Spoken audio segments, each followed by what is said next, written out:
Marcus Bennett had exactly 47 minutes to make it across Chicago for the most important job interview of his life. And he was already sweating through the only dress shirt he owned, despite the October morning being cold enough to see his breath. The shirt was 15 years old, bought for his college graduation that he'd attended, 8 months pregnant girlfriend and uncertain future, back when he'd still believed that a degree in civil engineering meant guaranteed employment and upward mobility. That was before the economy crashed. Before his girlfriend Tasha decided motherhood wasn't for her and left when their daughter Zara was 3 months old. Before Marcus learned that overqualified was just a polite way of saying, "We're not hiring black men with gaps in their employment history and a kid to support." Now Marcus was 36, working 2 part-time jobs that together barely paid rent on the 1-bedroom apartment he shared with 11-year-old Zara, sending out resumes that went into black holes and trying to pretend he wasn't drowning. But this morning was different. This morning Marcus had an interview at Sterling Infrastructure, one of the biggest civil engineering firms in the Midwest, for a project manager position that paid $95,000 a year with benefits. Real benefits.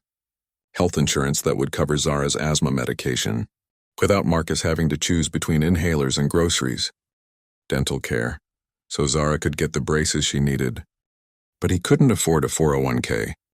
Paid vacation sick days, all the things that people with real jobs took for granted, and people like Marcus dreamed about. The interview was at 9 a.m. sharp. The HR manager who'd called him had been very clear. "Mr. Bennett, Miss Sterling sees candidates at exactly butter and wonder and M. Not 9:05, not 8:55, 9 hour. Can you commit to that?" Marcus had committed. Had spent 3 days preparing, researching the company, practicing answers to common interview questions with Mrs. Kowalski from downstairs, who used to work in HR before she retired. He'd borrowed a tie from Zara's teacher.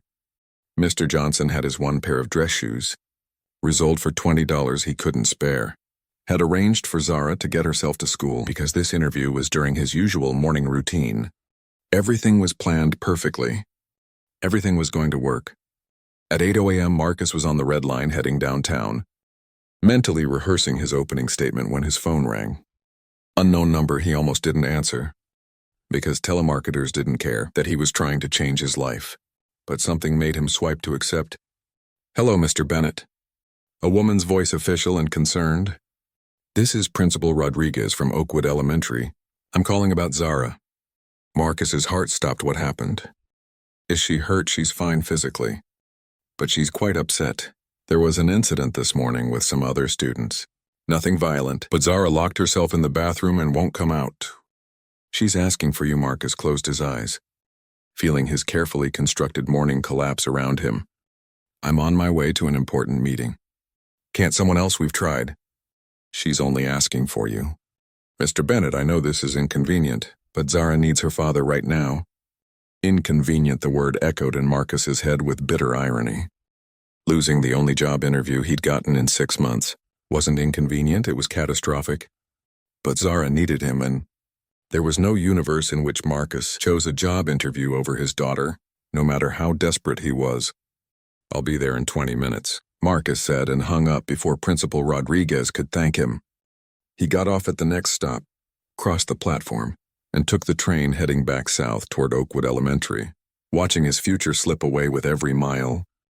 Zara was still in the bathroom when Marcus arrived at 8 a.m., sitting on the floor with her knees pulled to her chest, her face streaked with tears.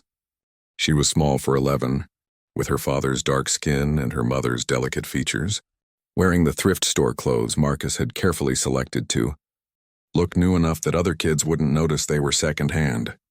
"Baby girl, what happened?" Marcus knelt outside the bathroom stall. Keeping his voice gentle, they said, "Mom left because I'm not worth staying for." Zara whispered, her voice breaking. "Emily and her friends, they said that's why we're poor. Because Mom knew I wasn't special enough to keep." Marcus felt rage and heartbreak war in his chest. "Come here, Z." Zara unlocked the stall and threw herself into her father's arms, sobbing against his borrowed tie.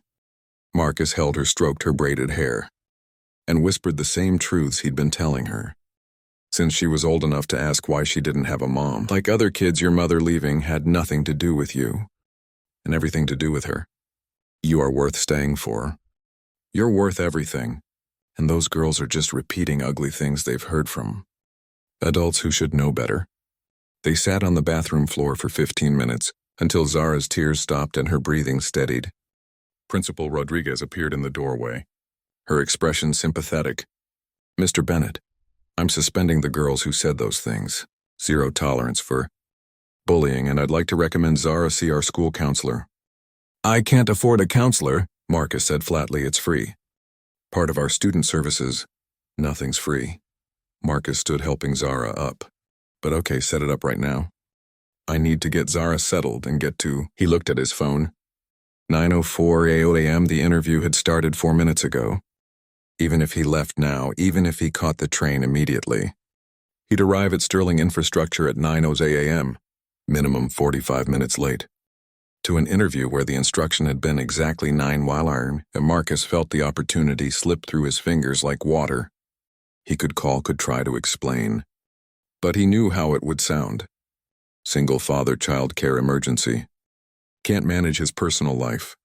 Unreliable, all the stereotypes HR managers used to justify not hiring people like him, all wrapped up in one missed appointment. Mr. Bennett, Principal Rodriguez, was looking at him with concern. Are you all right? Yeah. Marcus forced a smile for Zara's benefit. I'm great, come on, Z. Let's get you back to class. After making sure Zara was settled with her teacher, and extracting a promise that she'd find Mrs. Kowalski after school if Marcus wasn't home yet. Marcus walked out of Oakwood Elementary at 9:00 a.m. He stood on the sidewalk, loosening the borrowed tie that suddenly felt like a noose, and tried to decide what to do. He could still go to Sterling Infrastructure, could still try to explain, or he could save himself the humiliation of being told what he already knew, that people who couldn't manage to show up on time didn't get second chances. Marcus was walking to the train station, defeat sitting heavy in his chest when he heard it. A woman's voice, frustrated and desperate, coming from the parking lot behind the school. Come on, please start. Marcus should have kept walking. He had enough problems without adding someone else's to the list. But curiosity or habit or the part of his brain his mother had trained to help people in trouble made him walk toward the voice. Instead, in the faculty parking lot, he found a woman standing beside a silver Lexus with its hood up, smoke rising from the engine, her phone pressed to her ear with increasing frustration. She was maybe mid-50s, white, dressed in an expensive-looking business suit, her blonde hair pulled back in a style that screamed corner office. And six-figure salary. Everything about her was polished and professional, except for the expression on her face, which was pure panic. I don't care if you're busy. She was saying into her phone, I need a tow truck now, I'm late for... She paused, listening. Then her face went even paler. 2 hours, I can't wait 2 hours. I have the most important meeting of my career in 30 minutes, and I'm 15 miles away. She hung up and kicked her tire with an expensive-looking heel, then immediately regretted it based on the winces that crossed her face. Marcus should have walked away, should have gone to the train station, gone home, started the depressing process of looking for new job listings that he was overqualified for, but wouldn't hire him anyway. Instead, he heard himself say, car trouble. The woman spun around, startled. Up close, Marcus could see she'd been crying. Mascara slightly smudged despite obvious attempts to fix it. It's overheating, won't start. And every tow company in Chicago is apparently booked until noon. She laughed, a sound edged with hysteria. Perfect, just perfect. Mind if I take a look? Marcus moved toward the car before she could answer. His engineer's brain already cataloging possibilities. Radiator leak, water pump failure, thermostat issue, any of which he could potentially fix or at least diagnose. You're a mechanic?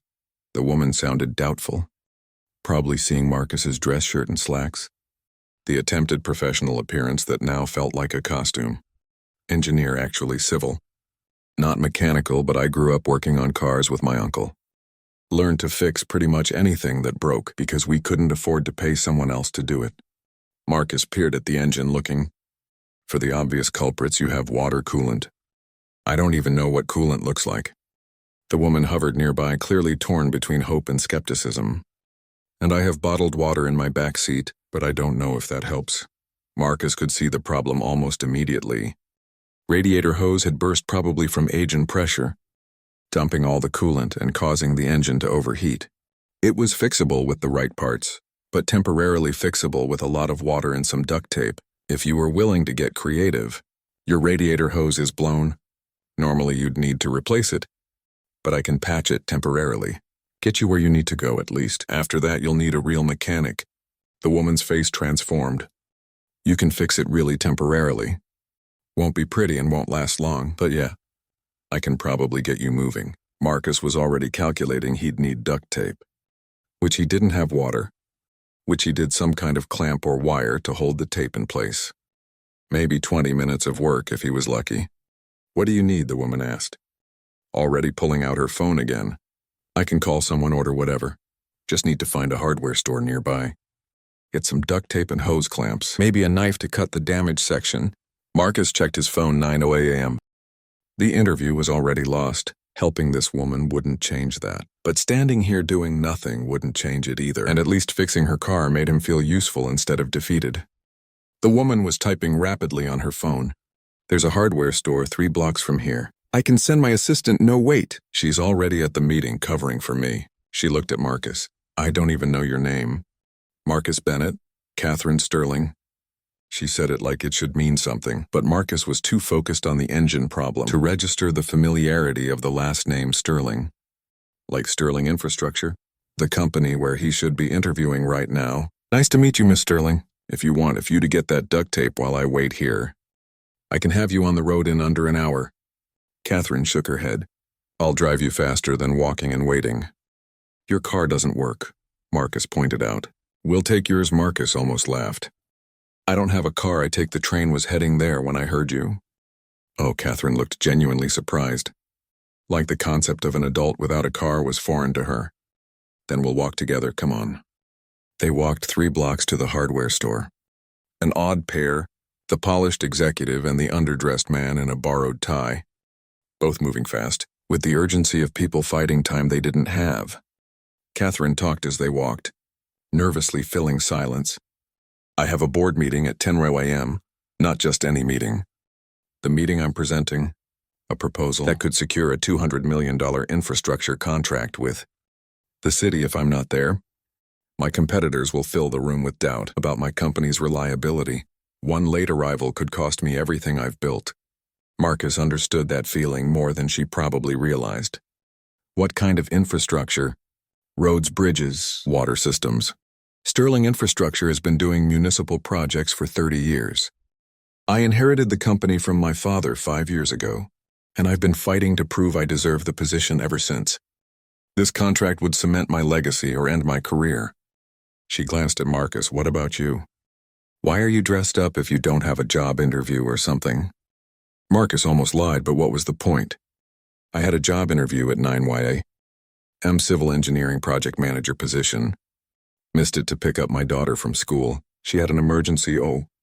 Catherine's voice softened. I'm sorry, can you reschedule? Not with the company that scheduled it. Marcus didn't elaborate. Sterling Infrastructure.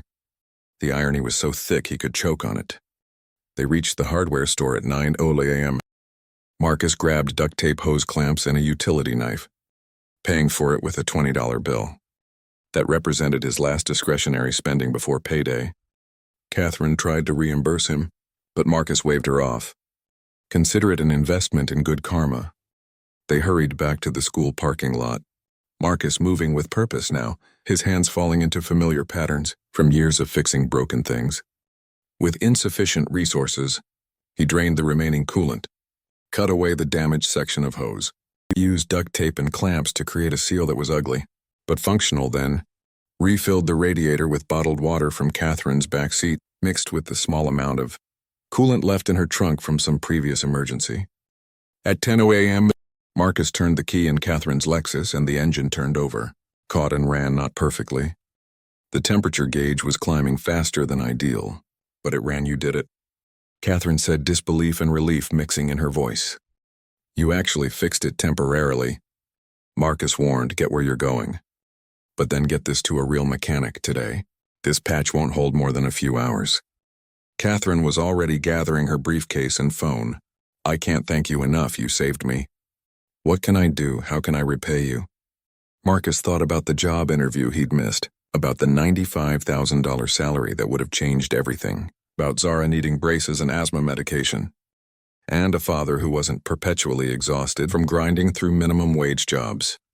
Just make it to your meeting, he said. Good luck with your presentation. Catherine pulled out her wallet, extracted several $100 bills. Please take this for the parts and your time. Marcus shook his head. I didn't do it for money. Then why did you do it? Catherine looked genuinely curious. You didn't know me, you had somewhere important to be. Why stop? Marcus thought about how to answer honestly. Because you needed help and I could provide it. That's enough. Catherine studied him for a long moment, then handed him a business card, along with the cash he'd tried to refuse. Take the money, please, and please, this is my card. If you ever need anything, call me, I mean it, anything. Marcus pocketed both, not believing he'd ever use the card, but not wanting to insult her by refusing. Get going, you're already late. Catherine got in her car, started to pull away, then stopped and rolled down her window. What company was your interview with, the one you missed? Sterling Infrastructure, Marcus said. Without thinking, the car stopped moving. Catherine's face went completely still. What did you say? Sterling Infrastructure project manager position. Interview was at 9 a.m. Marcus checked his phone. About 90 minutes ago now. Oh, my God. Catherine put the car in park and got out. Do you know who I am? Really no. Marcus had a sinking feeling he'd missed something obvious. Catherine Sterling, you said that earlier. Why, I'm not just Catherine Sterling. I'm Catherine Sterling, CEO of Sterling Infrastructure. The company you were supposed to interview with this morning. The company my father founded 30 years ago. She laughed, a sound edged with disbelief. You fixed my car. You missed your own interview to fix my car. Without knowing it was my company. Marcus felt the universe either playing the cruelest joke possible or presenting the most improbable second chance. I didn't know, obviously. Catherine was staring at him like he was a puzzle she couldn't solve. Marcus Bennett, that was the 9:00 a.m. interview, I remember, because my HR director specifically mentioned you'd be meeting with me. Former civil engineer, 15 years experience. Degree from Northwestern, recommendations from 3 different firms. I was looking forward to meeting you and then I didn't show up. Marcus said, waiting for the other shoe to drop because my daughter needed me. And I chose her over the interview, because I always choose her over everything, which is probably why I can't hold down a career. And then you fixed a stranger's car, despite missing that interview. Catherine continued, her voice strange. Spent money you probably couldn't spare on parts. Spent time you definitely didn't have. Helped someone you didn't know and refused payment, all while wearing what I'm guessing is your only dress shirt. She looked at Marcus with an expression he couldn't quite read. Why? Because you needed help. That's not a good enough reason for most people. Most people would have kept walking, probably. Most people would have been angry about missing an important interview, but you stopped, you helped. You didn't even ask my name until halfway through fixing the problem. Why? Marcus was getting tired of the question. Because that's what decent people do. Because my mother raised me to help when I can. Because my daughter is watching how I move through the world, and I want her to see someone good. Pick a reason, they're all true. Catherine unlocked her car and pulled out her phone, dialing rapidly. Rebecca. Catherine Sterling, I'm running late. But I'll be there in 15 minutes. Start the presentation without me. I'll join when I arrive. And Rebecca. That 9 a.m. interview we had scheduled. Marcus Bennett canceled the rejection letter. I'll be handling his application personally. She hung up and looked at Marcus. Get in the car. What? Get in, you're coming with me to the board meeting. I'm not dressed for a board meeting. I don't have my portfolio. I don't have you have everything that matters. Catherine interrupted. You have integrity, problem-solving skills, and the ability to make good decisions under pressure. Plus, you literally just saved my career by fixing my car if that doesn't qualify you. To help me secure a $200 million infrastructure contract. Nothing does. This is crazy. Marcus protested weakly. This is opportunity disguised as chaos. Catherine corrected. Now get in before I'm even later than I already am. Marcus got in the car, his mind racing through disbelief and possibility. 20 minutes ago, he'd been walking to the train station defeated. His future prospects dim. Now, he was sitting in a Lexus with duct tape holding the engine together, being driven by a CEO to a board meeting. He had no business attending, living through a series of events so improbable they felt like fiction. For what it's worth, Catherine said as she navigated through traffic, her patched radiator hose somehow holding. I was going to hire you anyway. Your resume is exactly what we need and your references are glowing. But I wouldn't have known who you really are if this hadn't happened. The interview would have been professional and appropriate and completely insufficient for understanding your character. And now you understand my character, Marcus asked. Now I understand that you're someone who makes the right choice, even when it costs you everything. That's the kind of person I want building infrastructure for this city. That's the kind of person I want working for my company. They arrived at Sterling Infrastructure's headquarters at 10 a.m., 41 minutes late for a meeting that had started without Catherine. Marcus followed her through glass doors into a lobby that screamed money and success, feeling distinctly out of place in his borrowed tie and 15-year-old shirt. Catherine moved with purpose, completely unconcerned with their tardiness, leading Marcus to a conference room where 20 people sat around a table covered in architectural plans and financial projections. The presentation paused as they entered. Every eye turned toward them. Calculation and judgment, clear on faces that wondered why the CEO was late, and who was the underdressed man. With her apologies for my delay, Catherine said, projecting confidence that suggested her lateness was intentional, rather than emergency. I was dealing with an unexpected opportunity. Everyone, this is Marcus Bennett, civil engineer, and the reason I made it here at all this morning, and this she gestured at the elaborate presentation, is the Chicago Municipal Infrastructure Proposal that's going to transform our company. Marcus stood there feeling like an imposter, while Catherine dove into her presentation, talking about roads and bridges and water systems, with the passion of someone who genuinely believed infrastructure mattered. He recognized his own frustrated dreams in her words. The projects he'd studied in school and thought he'd build before the economy collapsed and opportunities evaporated. This was the work he'd wanted to do, the career he'd trained for, the future he'd lost somewhere between Tasha leaving and minimum wage replacing engineering. At 11 a.m., Catherine finished her presentation to enthusiastic applause. The board members asked questions, proposed modifications, debated timelines and budgets. And then the board chairman, an older man with silver hair and expensive suit, looked at Marcus. Mr. Bennett, Miss Sterling mentioned you're the reason she made it here. Care to elaborate? Marcus glanced at Catherine, who nodded encouragement. Her car broke down. I fixed it temporarily so she could get here. He did more than that, Catherine corrected. He missed his own job interview with us this morning to help a stranger whose car was overheating, spent his own money on parts, spent his time fixing a problem that wasn't his, refused payment and never asked for anything in return. Then when I offered him a business card, he pocketed it without expecting to ever use it. That's the kind of character I want in this company. The chairman studied Marcus with renewed interest. You're an engineer. Civil engineering degree from Northwestern. 15 years experience in municipal infrastructure projects. Catherine answered for him. He was scheduled to interview for our project manager position, which he missed because his daughter had an emergency at school. Because he's a single father who prioritizes family over career advancement. She looked at Marcus, which, in my opinion, makes him exactly the kind of person we need. Managing projects that serve families.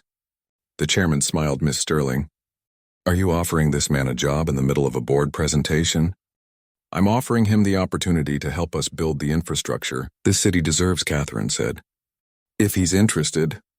Every eye in the room turned to Marcus, waiting for his answer to a question he hadn't expected to be asked. The rational part of his brain screamed that this was too fast, too improbable, too good to be true.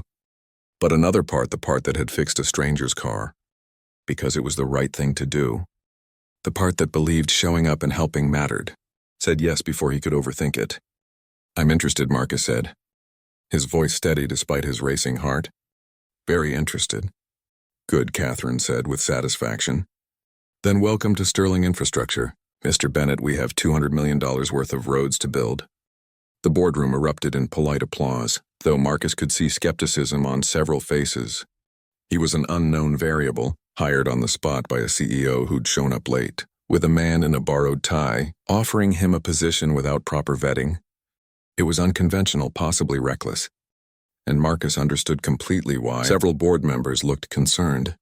After the meeting adjourned, Catherine pulled Marcus aside. "I need to be honest about something.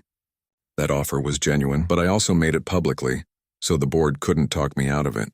Later, some of them think I'm being impulsive. They're probably right. Are you having second thoughts?" Marcus asked directly, "Not about your character or your capabilities, but about the optics you're going to face scrutiny, Marcus. People are going to question whether you earned this position, or whether you got it through luck, and my gratitude, it won't be fair, but it will happen. I've faced worse," Marcus said, thinking about years of being told he was overqualified, while knowing the real issue was the color of his skin and the single father status that made employers nervous. "I can handle skepticism good, because your first test starts now." Catherine led him to her office, a corner suite with floor-to-ceiling windows overlooking Chicago. Everything about the space radiated success and authority. From the antique desk to the wall of framed certifications and awards. Catherine gestured for Marcus to sit. "The municipal contract is conditional. We have to submit detailed project plans for 3 major proposals: the Lakefront Highway reconstruction, the Southside Water System overhaul, and the West Loop Bridge rehabilitation. Each project needs a lead engineer who can manage teams, interface with city officials, and deliver on time and under budget. I'm assigning you the West Loop Bridge." Marcus felt his stomach drop. "I just got hired. Shouldn't I shadow someone first?" "Learn your systems. You've been doing infrastructure engineering for 15 years. You know the technical side. What you need to learn is how Sterling operates, and you'll learn that by doing. The West Loop Bridge is a $40 million project. 12-month timeline. Politically sensitive because it affects 3 different ward aldermen who all hate each other." Catherine pulled out a thick folder. "Previous project manager quit last week because he couldn't navigate the politics. Said it was impossible. I need someone who can problem solve under pressure and make good decisions when everything's going wrong. Sound familiar? You're testing me." Marcus realized, "I'm giving you an opportunity to prove you belong here." Catherine corrected, "There's a difference. If you succeed, no one can question whether you earned your position. If you fail," she shrugged, "then maybe I made a mistake trusting my instincts." "What happens if I fail?" Marcus needed to know the stakes. "You'll still have a job, just not leading projects." "But Marcus, I don't think you will fail. I think you're going to surprise everyone, including yourself." She handed him the folder. "Project briefing is tomorrow at 8 a.m. You'll meet your team, review the plans, and start figuring out how to rebuild a bridge that's been falling apart for 20 years, while keeping 3 warring politicians happy. Welcome to infrastructure engineering." Marcus left Sterling Infrastructure at 1:47 p.m., feeling like he'd lived 3 days in one morning. He had a job, real job with a salary that would change everything. But he also had a massive project that his predecessor had called impossible, a team that didn't know him, and political pressures he wasn't qualified to navigate. It was terrifying and exhilarating in equal measure. He picked up Zara from Mrs. Kowalski's apartment at 3:15 p.m., finding his daughter doing homework at the elderly woman's kitchen table. "How's my favorite girl?" Marcus asked, kneeling down to Zara's level. "Still sad a little," Zara admitted. "But Mrs. K made me cookies and helped me with math." "Did you get the job, Daddy?" The job. Marcus had been dreading this question, not sure how to explain the morning's chaos to an 11-year-old. "I got a job, not the one I interviewed for, but something else, something better, really." Zara's face lit up. "Does that mean we can get pizza for dinner?" "Yeah, baby girl. We can get pizza." Marcus pulled her into a hug, feeling the weight of responsibility settle over him. He couldn't fail at this job. Not just for himself, but for Zara, for the life he wanted to give her, for the example he needed to be. That evening, after pizza and homework and tucking Zara into bed, Marcus opened the project folder Catherine had given him. The West Loop Bridge was a nightmare. Built in 1974, structurally deficient according to the latest inspection, carrying 50,000 vehicles per day, despite being rated for half that. Closing it for repairs would create traffic chaos, affecting 3 wards but leaving it open risked catastrophic failure. The previous project manager's notes were full of complaints about impossible demands and political interference. Alderman Torres wants construction only at night. Alderman Jackson insists on daytime work to avoid overtime costs. Alderman White demands the project be delayed until after elections. These requirements are mutually exclusive. Cannot proceed. Marcus stared at the notes, understanding why his predecessor had quit. But he also saw something the previous manager had missed. The problem wasn't technical, it was human. 3 politicians were fighting for credit and avoiding blame, each trying to satisfy constituents who had legitimate but conflicting concerns. What if instead of treating them as obstacles, Marcus treated them as stakeholders, who needed to feel heard and valued? At 11:34 p.m., Marcus was still making notes, sketching out a phased approach that might satisfy everyone, when his phone rang. Catherine Sterling. "Did I wake you?" she asked. "No, studying the bridge project." "Of course you are. Listen. I wanted to give you a heads up. Tomorrow's meeting will have someone hostile to your presence. James Crawford, our senior project manager. He's been with Sterling for 20 years, and he expected to get the West Loop Bridge assignment. Instead, I gave it to someone I hired in a parking lot. He's not happy. How not happy are we talking?" Marcus asked. "Actively working to undermine you, or just professionally cold?" "Probably somewhere in between. James is smart and experienced, but he's also territorial and he doesn't like change. He'll be looking for you to fail so he can tell everyone, 'I made a mistake hiring you.'" Catherine sighed. "I'm telling you this not to scare you, but so you're prepared. You're walking into a room where at least one person wants you gone." "Thanks for the warning," Marcus said. "Meaning I'll handle it." "I know you will, that's why I hired you." "Get some sleep, Marcus. Tomorrow is going to be intense." The project meeting started at 8:00 a.m. sharp in a conference room filled with engineers, project coordinators, and city liaisons. Marcus arrived 15 minutes early. Wearing clothes he'd bought the previous evening with an advance, Catherine had insisted he take a proper suit that actually fit. New shoes that weren't held together with glue. A tie that was his instead of borrowed. He looked like he belonged, even if he didn't quite feel it yet. James Crawford arrived at 7 a.m., tall and white, and radiating the confidence of someone who never doubted his place in professional spaces. He saw Marcus and his expression shifted from neutral to calculating. "You must be Bennett, the parking lot hire." His tone made it clear what he thought of Marcus's credentials. "Marcus Bennett, project manager for West Loop Bridge reconstruction," Marcus said, extending his hand. "Looks like we'll be working together." James shook his hand with slightly more pressure than necessary. "Working together implies collaboration. I'm senior project manager. You'll be executing plans I've already developed. Sterling may have given you the title, but I have the experience. Then I look forward to learning from that experience," Marcus said evenly, refusing to take the bait. The meeting began with introductions.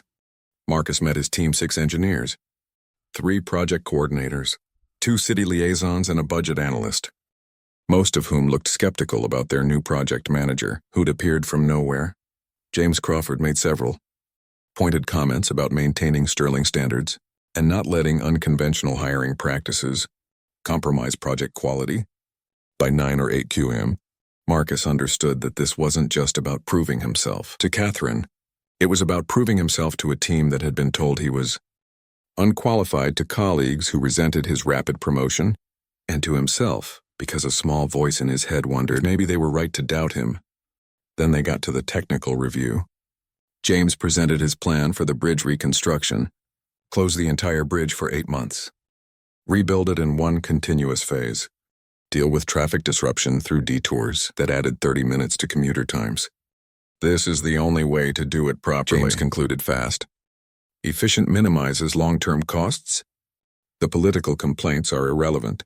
We're engineers, not politicians. Marcus studied the plan, seeing its technical merits and its absolute political tone. Deafness. What if we phased it? He said carefully. Close half the bridge at a time. Maintain 1 lane of traffic in each direction. Using the unclosed portion would extend timeline to 14 months.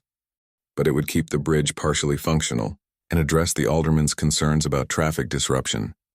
James's jaw tightened. Phasing increases costs by 20% and introduces complexity we don't need. My plan is superior. Your plan is technically superior. Marcus agreed, but the client is the city. And the city has political realities we need to accommodate. If 3 aldermen are blocking the project because citizens are threatening to vote them out over traffic nightmares, The perfect engineering solution doesn't matter, because it won't get approved. The room was silent. Marcus could feel the team watching this power struggle, could see them calculating whose side to take. "You've been here one day," James said coldly. "I've been doing infrastructure projects for 2 decades. But sure, let's redesign everything because the parking lot hire has ideas." Catherine's voice came from the doorway, firm and warning. No one had noticed her arrive. But she'd clearly heard enough. Marcus's approach has merit. The aldermen are blocking the previous plan, specifically because it doesn't address constituent concerns. If phasing solves that problem, we need to consider it seriously at 20% higher cost. James protested, "Add 20% higher cost. That gets the project approved, versus 0% cost for a project that never breaks ground because it's politically dead." Catherine countered Marcus. "Develop a full phased approach by end of week. James, I need you to run cost analysis on both options. This team succeeds or fails together." After the meeting, Catherine pulled Marcus aside. "You handled that well, didn't take?" James Abate proposed a solution instead of just criticizing his plan. "But you need to understand something. James is connected. He has allies on the board and in city government. If you make him look bad, he'll make sure you pay for it." "I'm not trying to make anyone look bad," Marcus said. "I'm trying to build a bridge." "I know, but in corporate politics, those aren't always different things." Be careful. The rest of Marcus's first week was a crash course in Sterling Infrastructure's culture, capabilities, and internal politics. He worked 16-hour days learning systems and meeting stakeholders, and developing his phased reconstruction plan. He brought Zara to the office twice when Mrs. Kowalski had doctor's appointments, letting his daughter do homework in an empty conference room while Marcus worked late. Several colleagues commented on it, some admiringly nice that you can balance work and family, and others judgmentally. Must be nice to have that flexibility. By Friday afternoon, Marcus had a complete proposal. 14-month phased reconstruction, maintaining partial traffic flow throughout, coordinated with city events to minimize disruption, addressing each alderman's specific concerns through targeted community meetings. It was more complex than James's plan, yes, but it was also politically viable, in a way the previous approach hadn't been. He presented it at the weekly project review meeting, walking the team through timelines and costs and political strategy. James picked apart every detail, questioning assumptions and highlighting risks. Marcus defended his work without getting defensive, acknowledged valid criticisms and pushed back on invalid ones, slowly winning over the engineers, who cared more about solving problems than about office politics. At the end of the presentation, Catherine asked the question that mattered. "Can this get approved by all 3 aldermen?" "I believe so," Marcus said. "But I'd like to test that belief. Request permission to schedule meetings with Torres, Jackson, and White individually. Present the plan, listen to their concerns.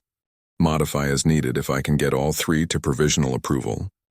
We can move forward, and if you can't," James asked with barely concealed hope, "then we explore other options, but I think this can work." Catherine nodded. "You have 1 week? Set up the meetings. If you can get 3 wearing aldermen to agree on anything, you'll have accomplished something no one at Sterling has managed in 5 years." The following Monday, Marcus met with Alderman Torres in a coffee shop on the south side, explaining the phased approach and how it addressed her constituents' concerns about traffic disruption. Torres was skeptical initially, but Marcus had done his homework, knew her district's traffic patterns, understood her political pressures. "You're the first Sterling engineer who's actually listened to what our community needs instead of just telling us what's best for us," Torres said finally. "I can support this plan if you're genuinely committed to the phasing." Tuesday, Marcus were met with Alderman Jackson at City Hall, focusing on the budget and timeline, showing how the phased approach, while more expensive up front, actually reduced long-term costs through better traffic management and community cooperation. Jackson was a numbers guy and Marcus spoke his language. "Provisional, yes," Jackson said, "but I need guarantees on those cost projections. If this goes over budget, it's on you." Wednesday, Marcus met with Alderman White at a community center in West Loop. The meeting, packed with concerned citizens who'd been told their bridge was falling apart but couldn't be fixed because politicians couldn't agree. Marcus presented his plan to the room, then spent 2 hours answering questions and taking feedback. White watched silently, then approached Marcus after most of the crowd had left. My constituents seem to trust you. White said that doesn't happen often with Sterling engineers. Most of them treat community meetings like necessary evils. You actually cared about their concerns because they're valid concerns, Marcus said. These are people whose lives will be affected by our construction. They deserve to be heard. All right, White said. You have my support. But I want monthly community meetings throughout construction. Keep people informed, address problems before they become crises. Can you commit to that absolutely? On Thursday, Marcus presented the results to Catherine. 3 aldermen in provisional agreement, pending final plan approval and contract negotiations. It wasn't a done deal yet, but it was further than Sterling had gotten in 18 months of trying. How did you do it? Catherine asked. Genuinely curious, the previous manager tried for 6 months and couldn't get 2 of them in the same room. I listened, Marcus said simply. I treated them like stakeholders instead of obstacles. I acknowledged their concerns were legitimate even when they conflicted with each other, and I designed a plan that tried to give everyone something they needed instead of forcing them to accept something they hated. Catherine smiled. That's good project management. It's also good leadership. Don't know about leadership, Marcus said. Just tried to treat people the way I'd want to be treated. If I were in their position, that's exactly what leadership is. The following Monday, 2 weeks after Marcus had been hired, in a parking lot and given an impossible project, the Sterling infrastructure team submitted their revised West Loop Bridge proposal to the city. It included Marcus's phased approach, budget projections James had grudgingly admitted were sound, community engagement protocols Marcus had developed, and contingency plans for every scenario the team could imagine. 3 days later, the city approved it. $40 million, 14 months. Breaking ground in 6 weeks. Marcus got the news via email while sitting in his office, the same office that had belonged to the previous project manager, who'd quit because the politics were impossible. Catherine appeared in his doorway minutes after the email arrived. Congratulations, you just proved every doubter wrong. We're not done yet, Marcus said, trying to process that this was real. Now we have to actually build the bridge. True, but you got 3 aldermen to agree on infrastructure. In Chicago politics, that's basically a miracle. She sat down across from him. I want to talk about something. James Crawford requested a meeting with me yesterday. Said he wants to transfer to a different project because of me. Marcus felt guilty, despite knowing he'd done nothing wrong except succeed. Because he realized you're better at this than he. Catherine corrected. James is a good technical engineer, but he's never understood that infrastructure projects are as much about people as they are about concrete and steel. You get that instinctively. It makes you better suited for project leadership. I don't want to push anyone out. Marcus said you're not. James is choosing to step back from a role he's not suited for.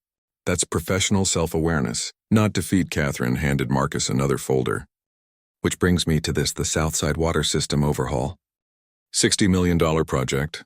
Even more politically sensitive than the bridge. Previous manager also quit. I'd like you to take it on. I already have the bridge. Marcus protested. You'll have a team for the bridge. We break ground in 6 weeks. By then the project will be an execution phase where you're managing more than designing. The water system is still in planning. It needs someone who can navigate complexity and build consensus. Someone like you, Marcus looked at the folder, feeling opportunity and terror in equal measure. 2 major projects, 2 chances to prove himself or fail spectacularly. When do I start? Monday. But Marcus, take the weekend. Spend time with your daughter. Don't let this job consume you the way it consumed my father. He built this company, but he missed my childhood doing it. Don't make that mistake. Marcus thought about Zara. About the promise he'd made to always choose her first. About how he'd missed a job interview for her and gained a career. Instead, I won't. He said she comes first. Always has good, Catherine said. Because the only thing more important than building infrastructure that lasts is building relationships that last. Don't lose sight of that Friday evening. Marcus picked up Zara from school and took her out for dinner at a nice restaurant, not pizza or fast food, but an actual sit-down place with cloth napkins and a menu that didn't have pictures. We're celebrating, he told her as they were seated. Why, what happened? Zara asked, eyes wide. I got promoted and I got my first real paycheck. which means we can stop worrying about whether we can afford your asthma medicine, and we can start talking about braces. And maybe we can even look at a bigger apartment, where you don't have to sleep on the couch anymore. Zara's eyes filled with tears. Really, we can get a 2-bedroom? Really, we have options now. Real options. Because I took a chance on helping someone and it worked out. Because sometimes doing the right thing leads to good things. Even when you don't expect it. They ordered too much food and laughed too loud, and Marcus felt for the first time in years like maybe they were going to be okay. Not just surviving, but actually okay. Building toward a future that had room for hope, instead of just endurance. On the drive home, Zara asked the question that had been on her mind. Dad, that lady whose car you fixed, the one who gave you the job, is she nice? She's complicated. Marcus said honestly. She's demanding and intense, and she expects a lot, but yeah. She's also kind. She took a chance on me when she had no reason to. That's pretty nice. Do you think she'll be my friend? Zara asked, with the earnest hope of a child who'd been bullied and needed allies. I think she might be, Marcus said. In fact, I know she will be. Because people who understand what it's like to be underestimated tend to stick together. The following Monday, Marcus started work on the Southside Water System project, diving into decades of neglected infrastructure and political maneuvering that had left an entire community with lead pipes and contaminated water. It was even more complex than the bridge. Even more politically charged and even more important, because this wasn't just about traffic convenience. This was about public health, environmental justice, and the reality that poor communities had been systematically denied the basic infrastructure wealthy neighborhoods took for granted. Marcus spent 3 weeks learning the history, meeting with community leaders, listening to residents who'd been told for years that fixing their water system was too expensive and not a priority. He saw the rage and disappointment in their faces, the justified distrust of yet another outside engineer, promising solutions that never materialized. Why should we believe you? One community leader, a woman named Mrs. Patterson, who'd been fighting for clean water for 15 years, asked bluntly, Sterling's been promising to fix our pipes since before your company even existed.